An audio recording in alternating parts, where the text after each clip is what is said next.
Mungkin banyak dari teman-teman yang belum pernah naik kapal, tapi mungkin juga sudah banyak naik kapal.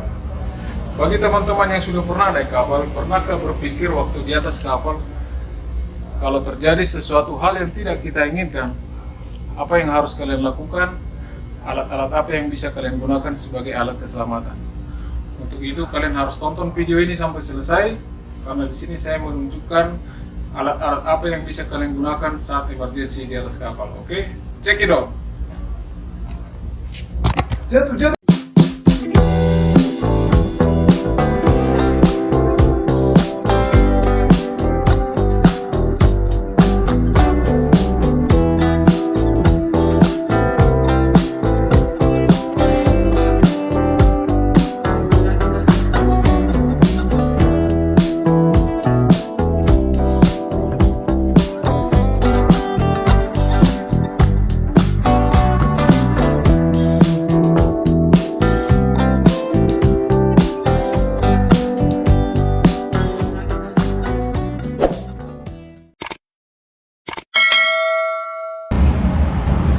Pak Koki, Siap. apa tipnya buat yang mudik pakai kapal? Mudiknya selalu waspada dan jangan merokok sembarangan. Rawan kebakaran untuk kapal penumpang. Waspada.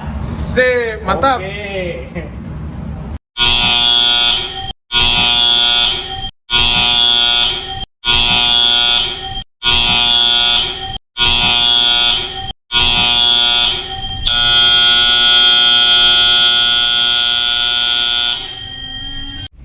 Itu adalah bunyi alarm situasi darurat yang bunyinya sama di semua kapal di seluruh dunia.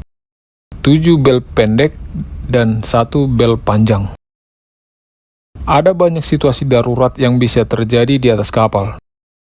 Namun, ada 2 situasi darurat yang wajib kalian ketahui dan pahami. Jika satu waktu nanti kalian naik kapal, yang pertama adalah kebakaran. Kebakaran di kapal, terutama kapal penumpang, sangat rentan terjadi. Karena material yang ada di dalam kapal banyak yang mudah terbakar. Untuk itu, alat-alat pemadam seperti APAR atau alat pemadam api ringan, dan alat pemadam yang sudah terpasang permanen seperti sprinkler, fire hose dan hidran, semuanya sudah tersedia. Namun, jenis maupun jumlahnya tergantung kapasitas kapalnya. APAR atau alat pemadam api ringan atau portable fire extinguisher. Ada beberapa jenis APAR yang tersedia di kapal. Ada foam, ada CO2, ada powder atau bubuk. Ini APAR jenis foam, volumenya 9 liter. Cara pakainya yang pertama, kita lepas dari tempatnya dulu. Di sini ada pin, tarik, buka, ya, terus diangkat. Kemudian ini lepas, ini safety cup kita lepas, lalu kita tekan. Foam ini sangat cocok untuk kebakaran dari minyak, contohnya bahan bakar.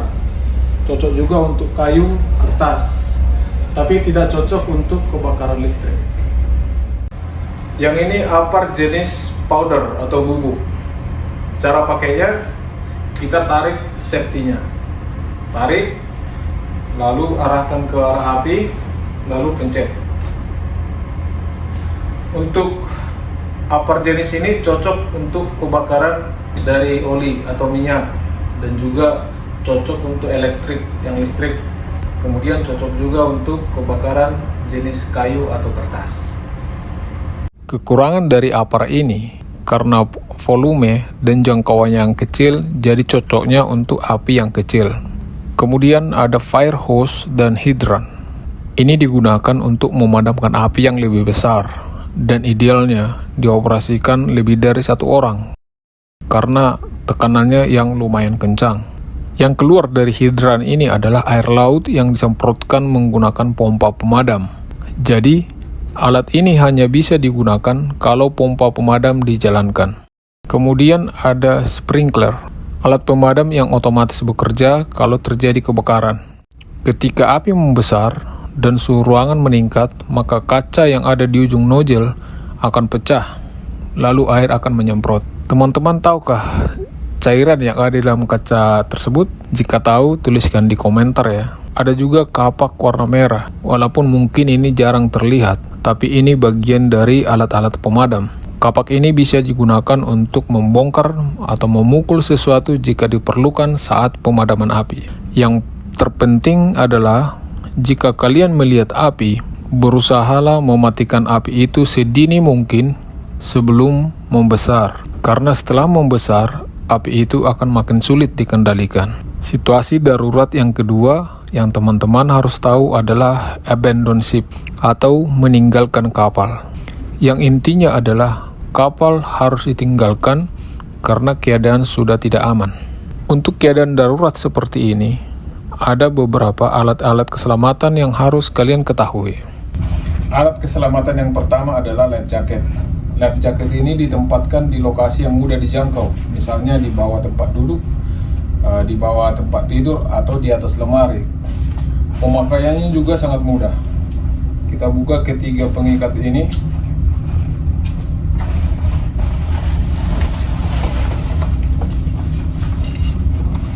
Lalu ikat yang paling bawah.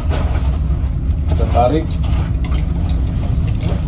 Kemudian yang tengah tarik, dan yang terakhir yang paling atas.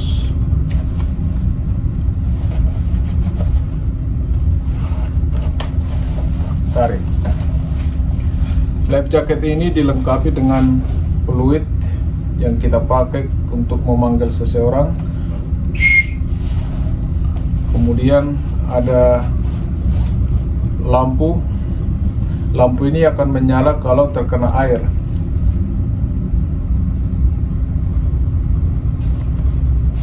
Ya, seperti ini.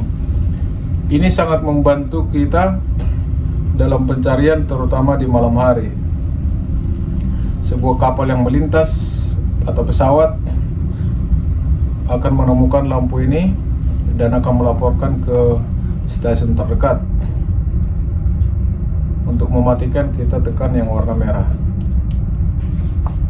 Pastikan kalian menemukan life jacket ini ketika berada di atas kapal. Yang kedua adalah life buoy, pelampung bundar seperti ban.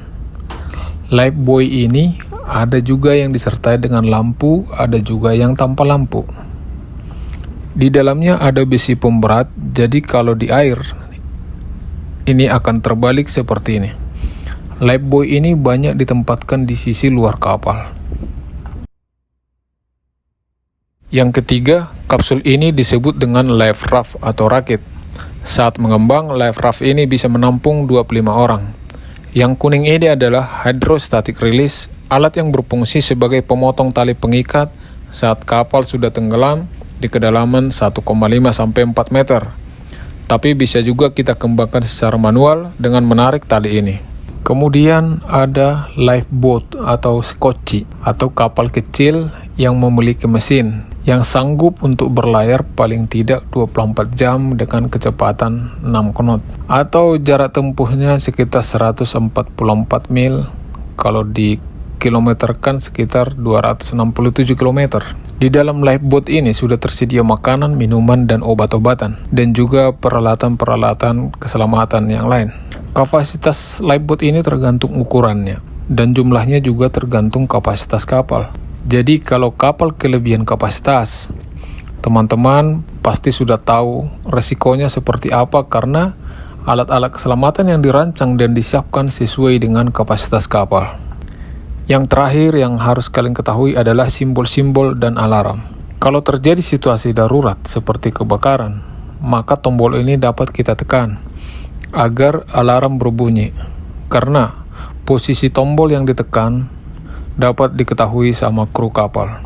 Ini adalah simbol master station atau tempat berkumpul jika mau meninggalkan kapal. Ini simbol life jacket.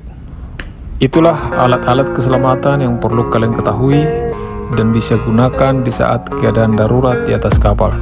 Pastikan alat-alat ini kalian tahu saat sedang berlayar. Terima kasih sudah menonton. Jangan lupa untuk dukung channel ini dengan like, komen, dan subscribe. Salam Pelaut Indonesia. Something deep inside won't let